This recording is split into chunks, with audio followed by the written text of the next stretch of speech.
በር ላይ እንደውም አሁን ደርስ ይሆናል ሂጅና ይስኪ ሂጅ ተቀበዩ ዛሬ ተካዌ ነው እንዴ መክሰሳችን ውሃዬ በእናትሽ አታድርቂ እሺ በቃ ሻይ ብቻ ስጭኝሽ ውሃዬ ጠዋት ነው እንጂ በዚህ ሰዓት አሁን ሻይ ይጠጣል ሲጀመር ይልሽ ሁሉ ጊዜ ሻይ አትጫት ተብያለሁ እሺ ተው በቃ እሺ ስኳር ብቻ ስጭኝ ደስቅ ውሃዬ በቃ አልሰጥም ውጭልኝ ኧረ እባክሽ ራስሽ ውጭ እሺ እንደው እንልጥ ምን ምግቡን አንቺ ልትሰሪው ነው ውሃዬ ይልሽ በጥፊ ነው ማጮልሽ ሲጀመር ሂጅ ክፍልሽ ሲደርስ አመጣልሻለሁ ኧረ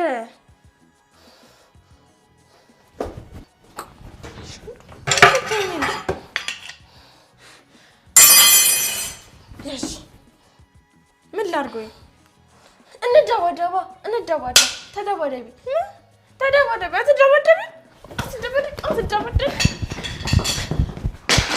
ምን ትመስላለች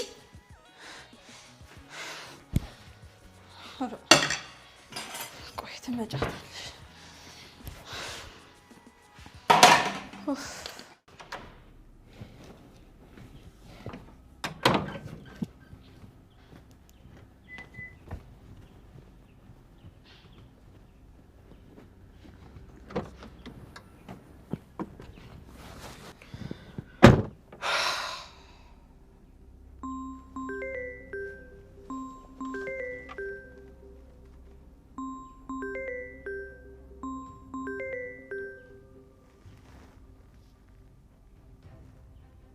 አቤት ሰላም ጋሼ እንዴት ነህ ጋሼ እያሾፍሽብኝ ነው ኧረ አይደለም ጋሼ እንዴት ነሽ አሁን እየጠነከርሽ ነው ልጁስ እንዴት ነው የማየት መጣ ዋን ይመስላል ዳጣን ይመስላል ያለሽ ነበር እና እኔ ልጅ ከሆነ ማንን ሊመስል ነው እሺ ጋሼ ይቅርታ ግን እያስጨነቅኩ እንደሆነ ይገባኛል ግን ደግሞ አሁን እኔም አንተም በዚህ ሁኔታ መቀጠል የለብንም እስኪ ይሄንን ነገር አድርግ በይኝ ሰላም እኔ እኮ ማድረገው ነገር ነው የጠፋኝ ይሄንን አድርግ በይኝ ዳጣ እናቷ እንደሆንኩ ንገራት ወይ እኔ ልነግራት መድኃኒት እኮ አውቃለች በቃ ብታይ ስታሸማቅቃት ነበር ስለዚህ ወይ ንገራት አሊያም እኔ ዛሬ ጠርቼ እነግራታለሁ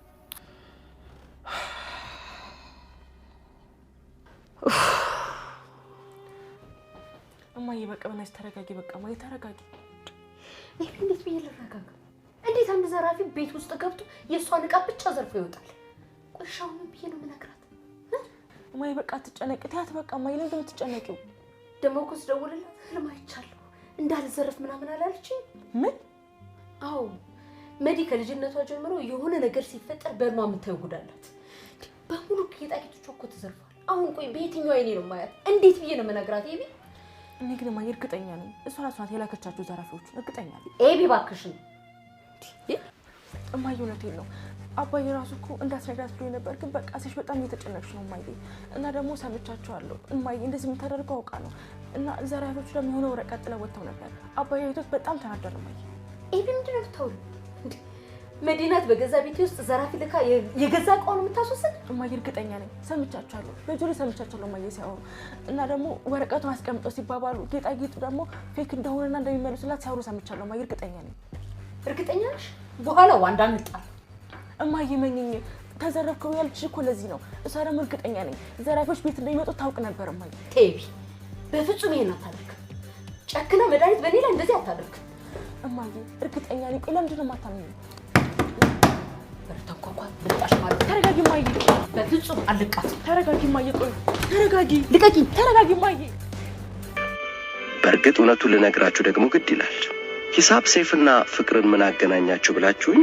ደግሞ በዚህ ሁለንተና ምንም ማይገናኝ ነገር አለና ብያችሁ አልነበረም እውነተኛው መልስ ግን እሱ አልነበረም ቢያንስ በዚህ በመነግራችሁ ታሪክ ውስጥ ሂሳብ ሰይፍና ፍቅርን ያገናኛቸው ሁለንተና አይደለም ይልቅ እዛው ሁለንተና ውስጥ ካሉ አደገኛና ሚስጥራዊ ነገሮች አንዱ የሆነው ፍቅር ነው አዎ የሰይፉንና የሂሳብን ታሪክ ያሰረው ይኸው ሚስጥራዊው በስንት ጊዜ አንድ የሚጎበኘን ዝነኛ ወዳጃችን እሱ ሲመጣኛ ምን ጠፋው እኛ ስንመጣ እሱ የሚጠፋው ብዙ ስለሱ ምናወራለት ግን ተያይተን ማናውቅ ልክ እንደ ብርሃንና ጨለማ እሱ ሲመጣኛ ምን ጠፋ እሱ ሲሄድኛ ምን ሰፋ አቶ ፍቅር ነው የሁለቱን ታሪክ ያሰረው አሁን ታሪኩን መጀመር ይቻላል።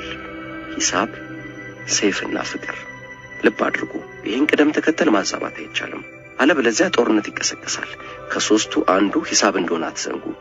አቶ ሂሳብ ቅደም ተከተል ያሳስባቸዋል። ምስኪን ናቸው፣ ጨዋ ናቸው፣ ለገንዘብ ለክብር ለዝና ግድ የላቸውም። ግን በቁጥርና በቅደም ተከተል አትምጡባቸው። በዚያ አትምጡባቸው። እናም ሂሳብ፣ ሰይፍና ፍቅር። ለነገሩ እንኳ የዚህ ጽሑፍ ርዕስ ሂሳብ፣ ሰይፍና የተናቀች ፍቅር ነበር መሆን የነበረበት። ስለ ፍቅር ምን ማለት ይቻላል? ስለ ፍቅር ምንም ማለት አይቻልም። ፍቅር ላያችን ላይ ሲወርድብን እኛ የለንም። ጥሎን ሲሄድ ያኔ ብንን እንልና ስለ ፍቅር የምናስታውሰውን ያክል ለማውራት ብንጥርም የምናወራውን ማመን ግን ለእኛም ለራሳችንም ይከብደናል። ምክንያቱም ነገርየው ጥሎን ሄዷል። ምንድነው የምንቀላምደው? አሁን በእኛና በፍቅር መሃል የትየለሌ የሆነ ርቀት አለ። ኢንፊኒቲ፣ የትየለሌ። ሁሌም ቢሆን ፍቅር ስንል የምናወራው ስለ ፍቅር ሊሆን አይችልም። ስለ ጥላው ነው፣ ስለ ዱካው ነው፣ ስለ የሩቅ የገደል ማሚቶ ነው። የረሱትን የልጅነትን ማስታወሶ እንደማውራት ነው።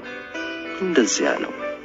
ከፍቅር ትረካዎች አብዛኞቹ ጥሎን ስለሄደ የድሮ ፍቅር ወሬ ወይም አፍቅረን ስላልተመለሰ ፍቅር ዝብዘባ ነው። ስለ ተናቀ ፍቅር የሼክስፒሩ ሃምሌት እኮ ይለዋል።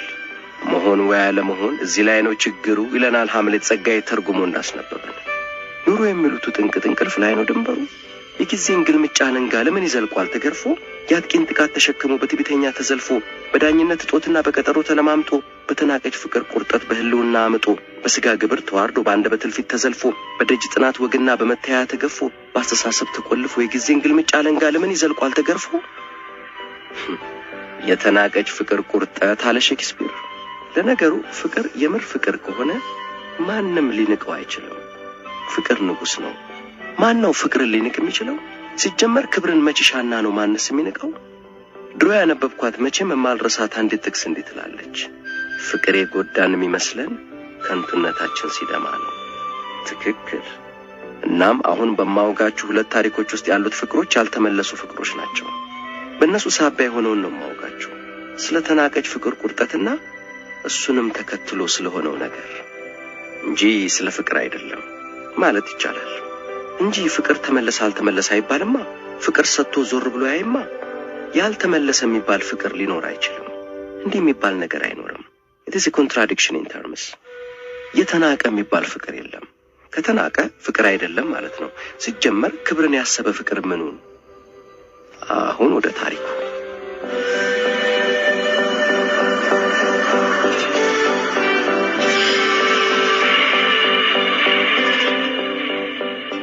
የመጀመሪያው ባለ ታሪካችን ጀርመናዊ የኢንዱስትሪ ቱጃር ጆን ወልፍስኪል ነው።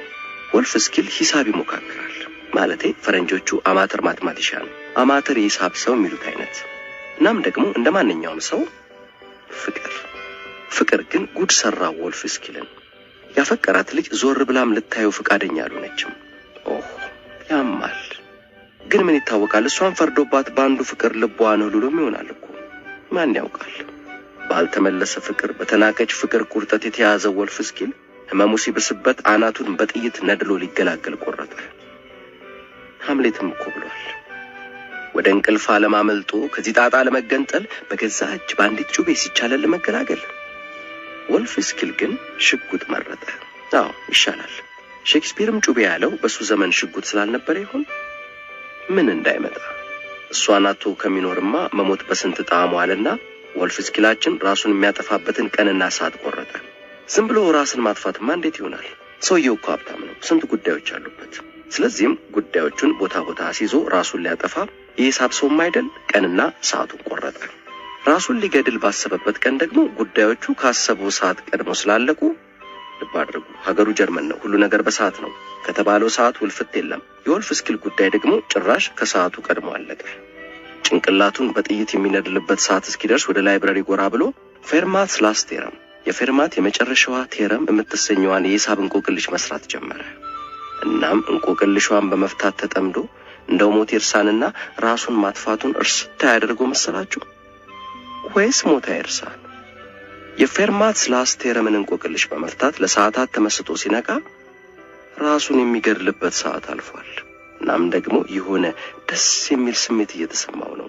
በቃ ከዚያም በፊት የማያውቀው ደስ የሚል ስሜት የሂሳብ ተመስጦ የመኖር ስሜቱን ቀስቅሶታል። ሂሳብ እያለ እንዴት ሰው ለሴት ሲል ራሱን ያጠፋል አለ ወልፍስኪል ተገርሞ። ሕይወቱን ላተረፈለት ለሂሳብ መቼም ውለታውን ከፍሎ አይመልሰው፣ ብቻ ግን አንድ ነገር ማድረግ አለብኝ አለ። እናም የፌርማት ላስት ቴረምን እንቆቅልሽ ለመፍታት ሲጥርም አይደል ራሱን ከማጥፋት የተረፈው ለጀርመን የሳይንስ አካዳሚ ፌርማት ላስት ቴረምን ላረጋግጥ የመጀመሪያው ሂሳብ ልቅ ይሰጥልኝ ብሎ 100,000 ማርክ አበረከተ። ይህችን ለመረዳት ቀላል ለመፍታት አዳጋች የሆነ የዘመን ያስቆጠረች እንቆቅልሽን ለመፍታት ያልጣረ ሂሳብ ልቅ የለም ማለት ይቻላል፣ የሂሳብ ልዑል ከሚሉት ከጋውስ በስተቀር። እንደ ነገሩ ሂሳብ ከሚሞካክሩት ከነ ወልፍስኪል አንስቶ እሱ እንኳን ምን ይለዋል ቢያንስ ከሞት ተርፎበታል እስከ ታላቁ ዩለር ድረስ እንቆቅልሿን ለመፍታት ያልጣረ የለም። ዩለርማ ብሎ ሲያቅተው እስኪ ፌርማት ቤት ሄዳችሁ ከእንቆቅልሿ ጋር የሚገናኝ የሆነ ፌርማት የጻፈበትን ወረቀት ፈልጉልኝ ሁሉ ብሏል አሉ። እንቆቅልሿን የፈጠራት ፈረንሳዊ የሂሳብ ሊቅ ፒየር ዲ ፌርማት ነው በጎርጎሮሳውያኑ 1637። እናም ከዚያን ጊዜ አንስቶ እንቆቅልሿን ለመፍታት ተከታታይ የሂሳብ ሊቃውን ትውልዶች ቢለፉም ማንም የተሳካለት አልነበረም። በርግጥ እንቆቅልሿን ለመፍታት በተደረገው ጥረት ሳይታሰብ ጠቃሚ የሂሳብ ዘርፎችና ስልቶች ተፈጥረዋል። እነሆ በስተመጨረሻ ግን ፌርማት እንቆቅልሿን ካመጣት ከ357 ዓመታት በኋላ እንግሊዛዊ የሂሳብ ሊቅ አንድሪ ዋይልስ በጎርጎሮሳውያኑ 1994 የማረጋገጫ መልሱን ፕሩፍ አገኘላት። የዋይልስ የሂሳብ ማረጋገጫ 200 ገጽ ያክል ይረዝማል። እናም ይሄ የሂሳብ ድራገን ገዳይ ከተበረከተለት በርካታ ሽልማቶች አንዱ እንደ ጎርጎሮሳውያን አቆጣጠር በ1908 ወልፍስኪል ያስቀመጠው የ100,000 ማርክ ሽልማትም አይደል። በ1997 የታላቁ ጋውስ መቀመጫ ወደ ነበረው ወደ ጎቲንገን ዩኒቨርሲቲ ሄዶ የሽልማቱን ገንዘብ ተቀበለ። በ1920ዎቹ የጀርመን ማርክ ዋጋ በጣሙን አሽቆልቁሎ ስለነበር የወልፍስኪል 100,000 ማርክ ዋጋው ቀንሶ በ1997 ዋይልስ $50,000 ነበር እጁ ላይ የደረሰው። እሷንና ከሂሳብ ሊቃውንቱን ማንባ የተሻገረውን ታላቅ ክብሩን እንደተጎናጸፈ ወደ ሰፈሩ ወደ ፕሪንስተን ዩኒቨርሲቲ ተመለሰ። ግን ይሄ ፌርማት ላስት ቴረም የሚሉት ዝነኛ የሂሳብ እንቆቅልሽ ምንድነው? ወደ ሁለተኛው ባለታሪካችን ከማለፋችን በፊትማ ጥቂት ስለ ዝነኛው የሂሳብ እንቆቅልሽ ስለ ፌርማት ላስት ቴረም ጥቂት ማለትማ አለብን።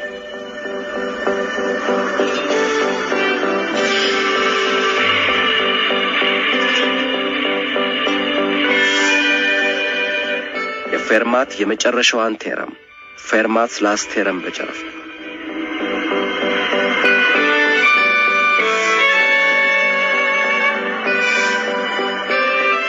ፈረንሳዊ የሂሳብ ሊቅ ፒየር ዲ ፌርማት እንደ ጎርጎሮሳውያን አቆጣጠር ከነሐሴ 17 1601 እስከ ጥር 12 1665 የኖረው ሁሌ ከእጁም ማጠፋ አንዲት የሂሳብ መጽሐፍ ነበረችው። አርቲማቲካ ትሰኛለች። ጸሐፊው የጥንታዊ ግሪክ የሂሳብ ሊቅ ዲዮፋንተስ ነው።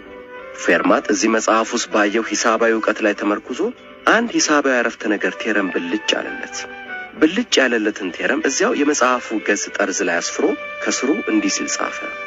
በጣም አስደናቂ የሆነ የዚህ ቴረም ማረጋገጫ ወይም ፕሩፍ አለኝ፣ ግን እዚህ የመጽሐፉ ጠርዝ ላይ እንዳልጽፈው ትንሽ ረዘም ይላል። በቃ ይኸው ነው። ቴረሟ ያቺ ዝነኛዋ የፌርማት የመጨረሻዋ ቴረም ነች።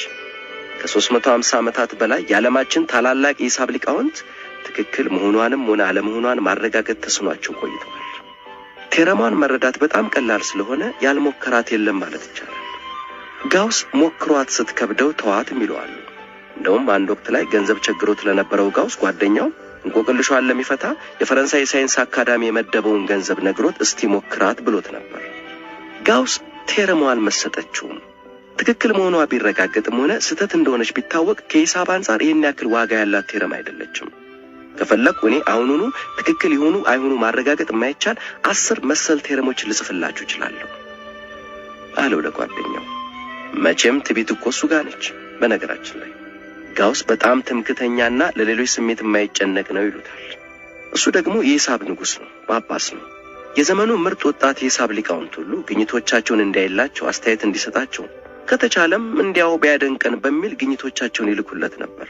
እሱቴ ለአብዛኞቹ ደብዳቤዎች በሚልካት የአንዲት አጭር አረፍተ ነገር መልስ ወገባቸውን ቆርጦ ቁጭ ትክክል አይደለም ወይም ደግሞ ይህን የላክልኝን እኔ ቀደም ያግኝቸዋለሁ ይላቸዋል። ማበረታታት፣ ጎበዝነ፣ አይዞ በርታ ምናምን ጋውስ ጋር የለችም። ወገን መቁረጥ ነው የሚችልበት። የአውሮፓ ወጣት የሂሳብ ከዋክብት ደግሞ ጳጳሱ እንዲያደንቃቸው አይኑ እንዲያርፍባቸው ይፈልጋሉ። እሱ ደግሞ ወገብ መቁረጥ።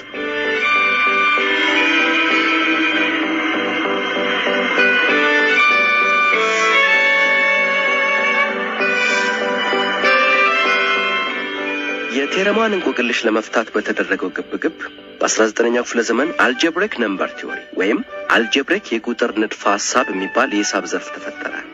በ20ኛው ክፍለ ዘመን ደግሞ ሞጁላሪቲ ቴረም የሚባለው ማረጋገጫ ተገኘለት።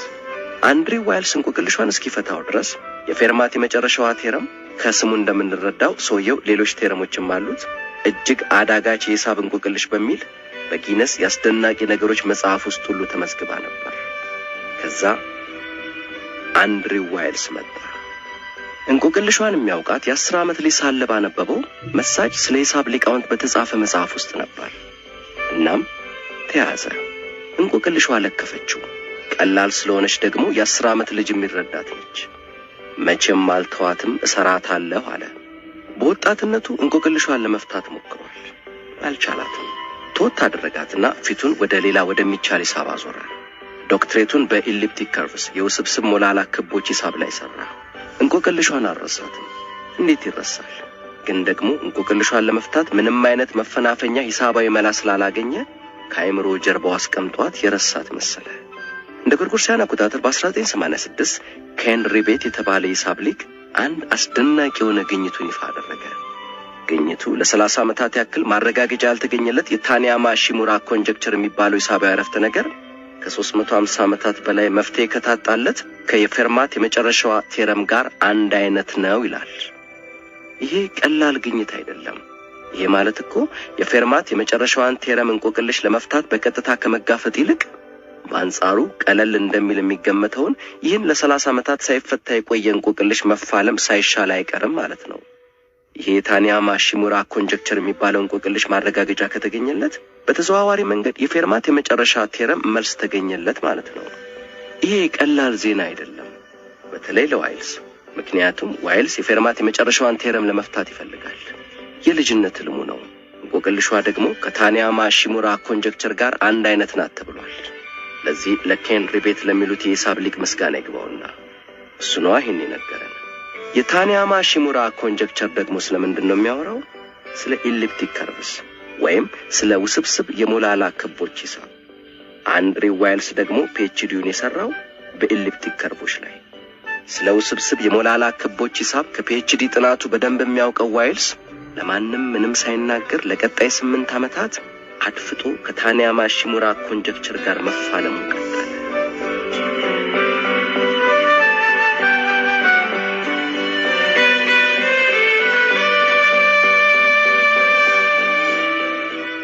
የፌርማት የመጨረሻው ቴረም የመጨረሻ ክፍል።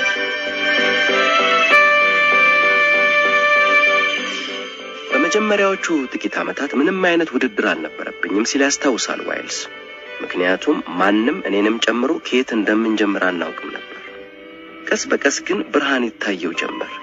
ዋይልስ የፌርማት የመጨረሻው ቴረም ተጋድሎውን ሲያወሳ ጨለማ የወረሰው በርካታ ክፍሎች ያሉት ቪላ ቤት ውስጥ እንደመግባት ነው ይላል።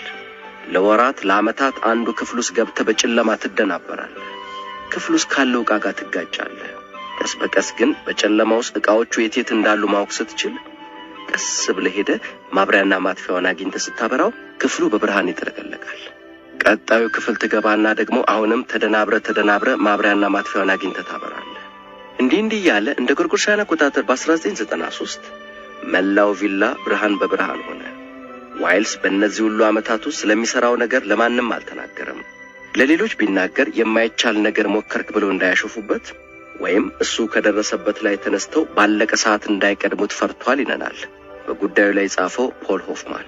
በእነዚህ ዓመታት ውስጥ በድብቅ ስለሚሰራው ነገር ማንም እንዳያውቅበትና አቅጣጫ ለማሳት በሚል አነስ ያለ ዋጋ ያላቸው የሂሳብ የምርምር ወረቀቶች በተለያዩ አርዕስተ ጉዳዮች ላይ አሳትሟል። በመጨረሻ እንደ ጎርጎሮሳውያን አቆጣጠር በሰኔ ወር 1993 200 ገጽ የሚረዝመውን ማረጋገጫውን ወይም ፕሩፍ በጥንቃቄ መርምሮ ሲያበቃ ቀድሞ ወደ ተማረበት ወደ ኬምብሪጅ ዩኒቨርሲቲ አምርቶ ከዋናው ጉዳይ ጋር ምንም የሚገናኝ በማይመስልና እምብዛም ትኩረት በማይስብ ሞጁላር ፎርምስ ኤሊፕቲክ ከርቭስ ኤንድ ጋሎይስ ሪፕሬዘንቴሽንስ በሚል ርዕስ ስር ሂሳባዊ ገለጻውን ማቅረብ ጀመረ። የሂሳብ ገለጻው ለቀናት የቆየ ነበር። እናም መጀመሪያ ላይ ገለጻው ስለ የፌርማት የመጨረሻ ቴረም እንደሆነ የጠረጠረ ሰው አልነበረም። በገለጻው የመጨረሻ ቀናት ላይ ግን ሰው ነገር ወዴት እንደሚያመራ እየገባው መጣ። በገለጻው የመጨረሻ ቀን አዳራሹ በሰው ተሞልቷል። የፌርማት የመጨረሻው ቴረምና የታኒያማ ሺሙራ ኮንጀክቸር አንድ አይነት መሆናቸውን በመግለጽ ለዚህ ሁሉ በር ከፋች የሆነው ኬንሪ ቤት ይህን ታሪካዊ ክስተት ለታሪክ ለማስቀረት ካሜራውን ይዞ ከፊት ወንበር ተቀምጧል። በመጨረሻም ዋይልስ ያችን ሲጽፏት ቀላል ለመረዳት ግልጽ ለስራይ ሲሏት ግን እስከዚያን ጊዜ ድረስ ከ3 ክፍለ ዘመናት በላይ እንቆቅልሽ ሆና የከረመችውን የፌርማት የመጨረሻ ቴረም ጥቁር ሰሌዳው ላይ አስፍሮ ይሄ የፌርማት የመጨረሻ ቴረምን ያረጋግጣል። እዚህ ጋር ላብቃ መሰለኝ ሲል ለቅጽበት ያ በሰው የተሞላ አዳራሽ ጸጥ አለ። ወዲያው ደግሞ አዳራሹ በጭብጨባ ተናጋ። አዳራሹን የሞላው ሰው ለዋይልስ ክብር ቆሞ አጨበጨበ። በአንድ ጀንበር ዋይልስ ዓለም አቀፍ ዝነኛ ሆነ። ለቃለ ምልልስ የማይጠይቀው ጋዜጣ አልነበረም። የጋዜጠኛ ማዕት እሱን ኢንተርቪው አድርጌ ልሙት አለ። ባርባራ ዋልተርስ የተባለች ስመጥር የቴሌቪዥን ፕሮግራም አቅራቢ በፕሮግራሟ ላይ እንግዳ እንዲሆን ብትጋብዘው ቴሌቪዥን አጠገብ ድርሽ ብሎ አያውቅም የሚባለው ዋይልስ ደግሞ ባርባራ ዋልተርስ ማናት ብሎ ጠየቀ ተብሎ ተሳቀ። በዚያው ዓመት ነሐሴ መገባደጃ ግድም ግን አንድ የዋይልስ ባልደረባ የሆነ ሂሳብ ሊቅ በማረጋገጫው ላይ ስህተት አገኘ ተባለ። ሁሉም ክው አለ። ደግሞም ይህችን እንቆቅልሽ ለዘመናት ብዙዎች መልስ አገኙላት እየተባለ ውሸት ሲሆን ስለከረመ ብዙዎች ደነገጡ። ዋይልስ ከጥቂት ባልደረቦቹ ጋር እንደገና በጥንቃቄ ማረጋገጫውን ይፈትሽ ገባ። ከ14 ወራት ሥራ በኋላ ስህተቱ ታርሞ ቀዳዳው ተደፍኖ የፌርማት የመጨረሻ ቴረም እንቆቅልሽ በትክክልም እንደተፈታ ተረጋገጠ። ዋይልስ ክብርና ዝና ጎረፈለት። እንቆቅልሿን ሲፈታ 42 ዓመቱ ነበር። ስለዚህም ከ40 ዓመት በታች ላሉ የሂሳብ ሊቃውንት የሚበረከተውና በሂሳብ ዘርፍ እንደ ኖቤል ሽልማት የሚቆጠረው የፊልድስ ሜዳልን ባያገኝም በሂሳብ ዘርፍ የተከበረው የአቤል ሽልማትን በ2016 እንዲሁም የኮፕሌ ሜዳሊያንና በ2017 ደግሞ የሮያል የሳይንስ ማህበር ሮያል ሶሳይቲን ትልቁን ክብር ተቀዳጅቷል። ዋይልስ ድሉን ሲያስብ ግን የተደበላለቀ ስሜት ነው የሚሰማው።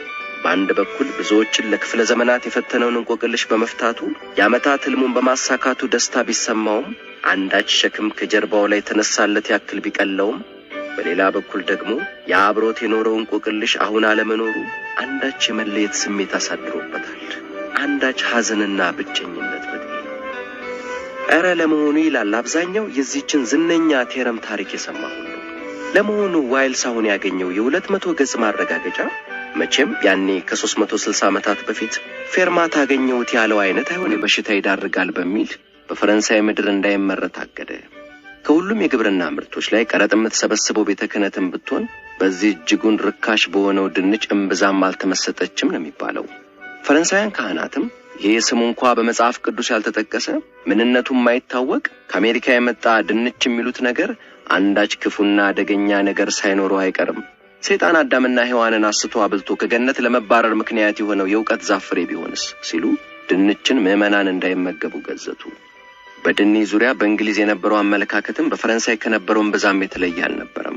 የእንግሊዝ ሕዝብ ይህን ምንነቱ የማይታወቅ መርዛማ ነገር እንዳይመገብ በሚል ጥቂት ለሕዝብ ተቆርቋሪ ነን ያሉ እንግሊዛውያን ሶሳይቲ ፎር ዘ ፕሪቨንሽን ኦፍ አንሆልሰም ዳይት የተሰኘ ሕዝቡ ድንች የተሰኘውን አደገኛ ነገር እንዳይመገብ የሚመክር ማህበር ሁሉ ተቋቁሞ ነበር። በአሁኑ ወቅት በዓለማችን ከበቆሎ ስንዴና ሩዝ ቀጥሎ በስፋት ለምግብነት በመዋል በአራተኛ ደረጃ ላይ የሚገኘው ድንች የዛሬ 200 ዓመታት ግድም በአውሮፓ እንዲህ አይነህላ አፈር ይባል እንጂ በትውልድ አህጉሩ ደቡብ አሜሪካ ግን ከመወደድም አልፎ ሊመለክ ትንሽ የቀረው ተወዳጅ ምግብ ነበር።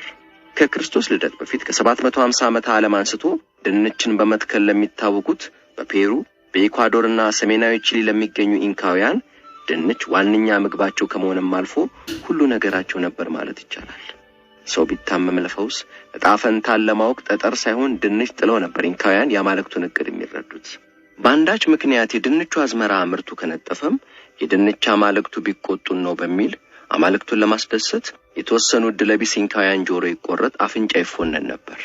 ረሃብ የሚያንገላታት የ18ኛ ክፍለ ዘመኑ አውሮፓ ግን ጾሜን ልደር እንጂ ድንችን ንክች አላድርግም ብላ ተፈጠመች።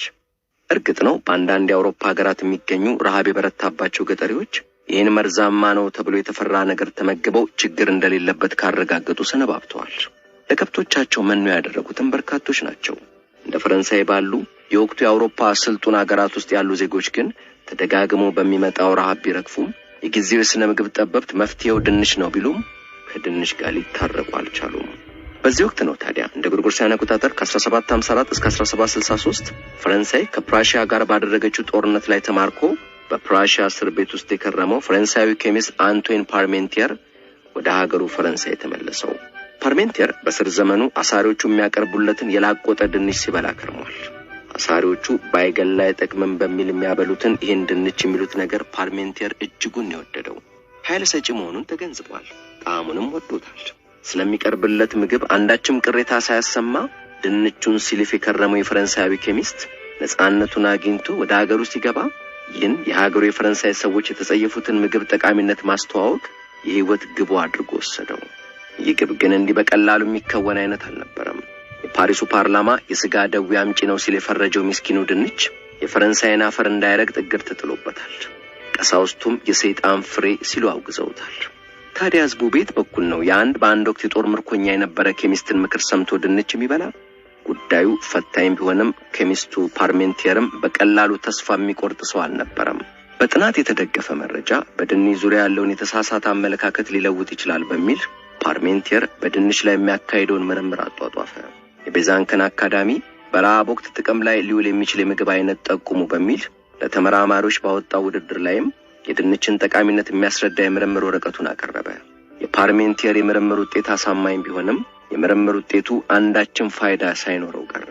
በጎርጎሮሳውያኑ 1777 ያሳተመው ከድንች የተለያዩ ምግብ አይነቶችን መስራት እንደሚቻል የሚያስረዳው መጽሐፉም ሀገረ ፈረንሳይ በድንች ላይ የያዘውን አቋም ሊያስለውጥ አልቻለም።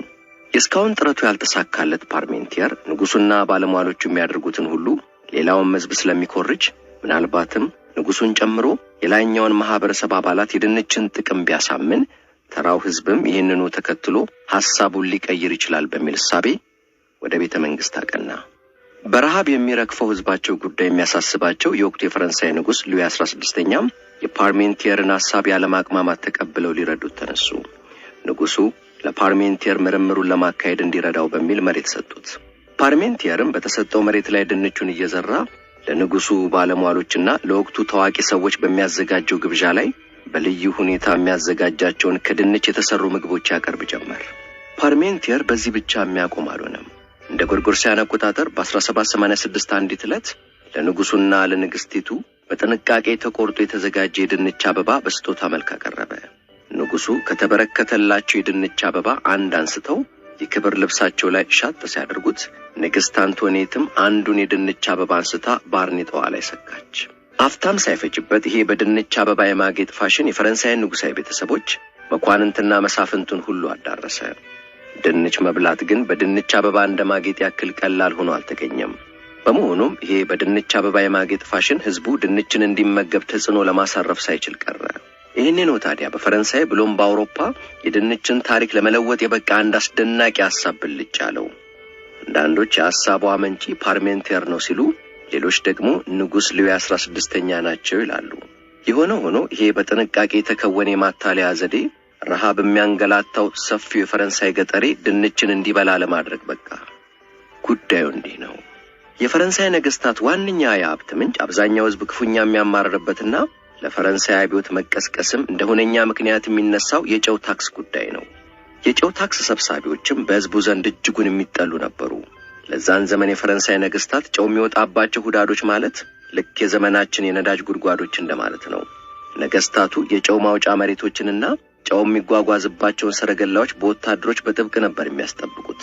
በድንች ዙሪያ ፓርሜንቲየርና ንጉሱ የሸረቡት የማጭበርበር ዘዴ ታዲያ የፓርሜንቲየርን የድንች ማሳ ልክ አንዳች ውድ ነገር የተተከለበት እንዲመስል በወታደሮች በጥብቅ እንዲጠበቅ ማድረግ ነበር። ወታደሮቹ አንድም ሰው ወደ ማሳው እንዳይገባ በጥንቃቄ እንዲጠብቁ፣ ወደ ማሳው ለመግባት በሚሞክር ላይም እንዲተኩሱ ትእዛዝ ተሰጥቷቸዋል።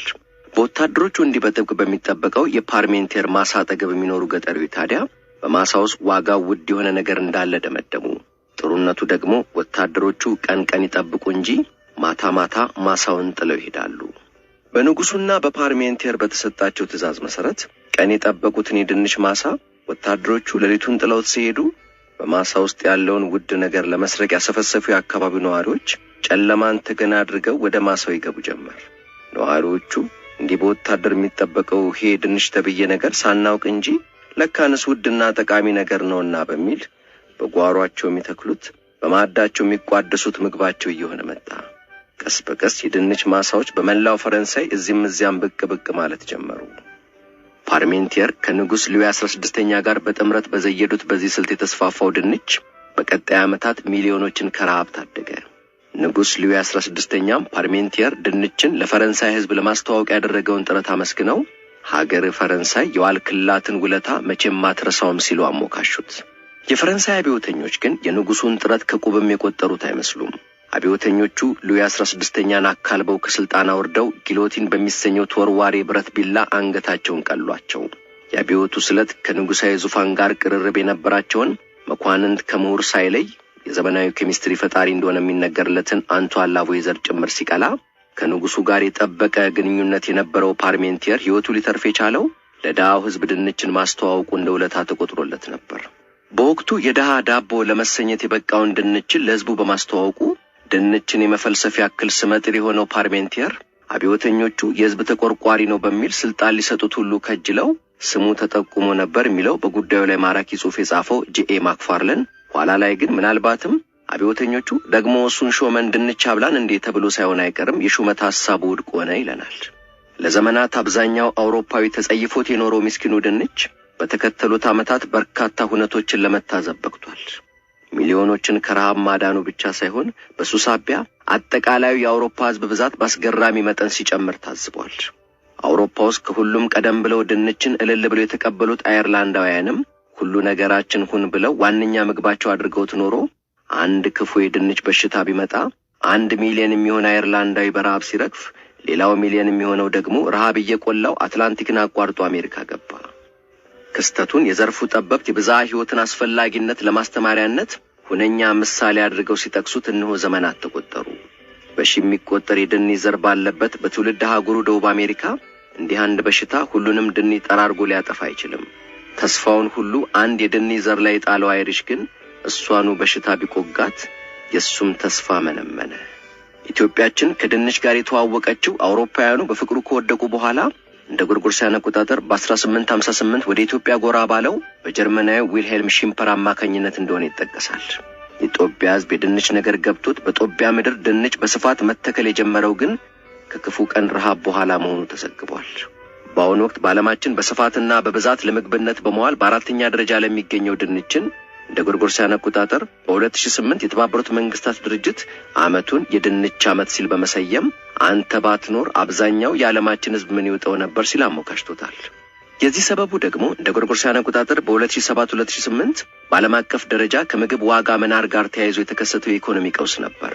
ከነበቆሎ ስንዴና ሩዝ አንጻር ቶሎ ስለሚበላሽ በዓለማችን ከሚመረተው ድንች 5% ያክሉ ብቻ ነው በዓለም አቀፍ የግብይት መረብ ውስጥ የሚገባው።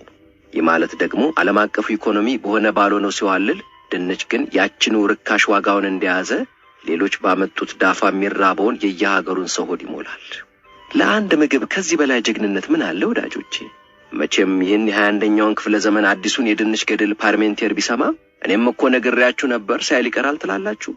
ይህን የድንች ጉዳይ የሰማው የሥነ ምግብ ሊቆ ወዳጄ እንደ አሸን እየፈላ ያለውን የዓለማችንን ሕዝብ ሆድ ግን እነ ድንች ብቻቸውን ይችሉታል ብለን እንዳታስብ ነው ያለኝ። የዓለም ሕዝብ ብዛት እንደ ጎርጎሮሳውያን አቆጣጠር በ2050 9.7 ቢሊዮን ይደርሳል ተብሎ ይገመታል። እና ታዲያ ሌላ ምን እንብላ እኛ ፓርሜንቲየር አልኩት። ሲያገጣጥም ደግሞ ይሄም ወዳጄ ልክ እንደ ፓርሜንቲየር የመጀመሪያና ሁለተኛ ዲግሪውን በኬሚስትሪ የሰራ ኬሚስት ነው። የሥነ ምግብ ሊቆ ወዳጄ እንደነገረኝ የዓለም የምግብና የእርሻ ድርጅት ፋኦ ከጥቂት ዓመታት በፊት ባወጣው አንድ መግለጫው ቃል በቃልም ባይሆን እንዲህ ብሏል። የዓለም ሕዝብ ሆይ ይህን በየዓመቱ እንዳንዳች እየሰፋ የሚመጣውን ከርስህን እህልና አትክልት እየበላ እንስሳና አሳውን እየፈጀ ሞላዋለሁ ብላ አታስብ። ከእንግዲህ ወዲያ እነዚህን መርዛማ እንዳልሆኑ ያረጋገጥኳቸውን ነፍሳት እያረባ መብላቱን ካሁኑ ካልተለማመድከው በዚያ አያያዝ በጥቂት ዓመታት ውስጥ ክፉኛ በረሃብ ማለቅህ ነው ሲል አስጠንቅቋል። እና የዘመኑ የክፉ ቀን መውጫና አንበጣ ሊሆኑ ነው አልኩት ወዳጄን። ይመስለኛል አለኝ ወዳጄ። ፓርሜንቲየር ድንች በልቶ መኳንንቱን ድንች አብልቶ የድንች ማሳውን ቃፊር አስጠብቆ ነው ህዝቡን ከድንች ጋር ያፋቀረው። እና ነፋኦም የነፍሳት ኮክቴል አዘጋጅተው ሊጠሩን ነው አልኩት። አይቀርም አለኝ ወዳጄ። አይቀርም ከጠሩን የመጠራቴ ስለማይቀር ይዤ ሄዳለሁ አለኝ። መቼስ ምን ይደረጋል? የምግቡ ጌታ ጠርቶ ማን ይቀራል ጎበዝ? የማይቀርልህን ነፍሳት ከነፍስ ውደድ ነው ነገሩ።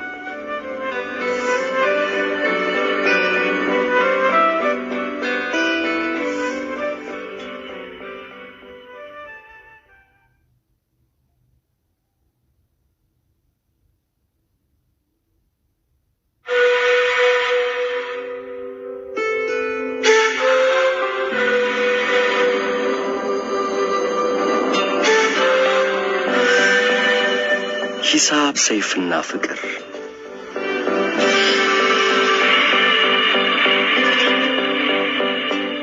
ደግሞ ሂሳብ ሰይፍና ፍቅርን ምን አገናኛቸው ትልኝ ይሆናል እኮ። ምንም አይገናኝ ነገር አለና ነው በዚህ ሁለንተና። ስቴፈን ሃውኪንግ ነፍሱን ይማረውና ይሄን ስጽፍ አጠገብ ሆኖ የሚነጅሰኝ ሙላ ነስሩዲን ሂሳብ ሳይክልና ፍቅር ለማለት ነው አለኛ። አርስቱን አይቶ አይደለም አልኩት ረገጥ አድርጌ። ሂሳብ ሰይፍና ፍቅር የፈጣሪ አላህ አለ እንደተለመደው በሸኩ ሲል እንደሚያደርገው እጆቹን ወደ ላይ ዘርግቶ። አሁን እስቲ ሂሳብ ሰይፍና ፍቅርን ምን ያገናኛቸዋል? ሰይፍን ሰይፉ ብትለው እንኳን ትንሽ ይሻል ነበር። አሁን እስቲ እነዚህን ሶስት ነገሮች ምን ያገናኛቸዋል? ሂሳብ ሳይክልና ፍቅር ብትል እንኳን አንድ ነገር ነው። ሁለት ቲኔጀሮች ሳይክል ሲነዱ ሂሳብ ይወዱ ነበር፣ ከዛ ተፋቀሩ ማለት ይቻላል። ሰይፍ ግን እዚህ ውስጥ አሁን ምን ይሰራል? ንገረኝ፣ ምን ይሰራል? ጮኸ ሙላ። ተውት ባካችሁ። ሙላ ዛሬ ልክ አይደለም ማለቴ ትንሽ ሲደብረው ሎጂካል ይሆናል። ልክ አይደለም ዛሬ። እኔ ግን ዛሬ ልክ ነኝ።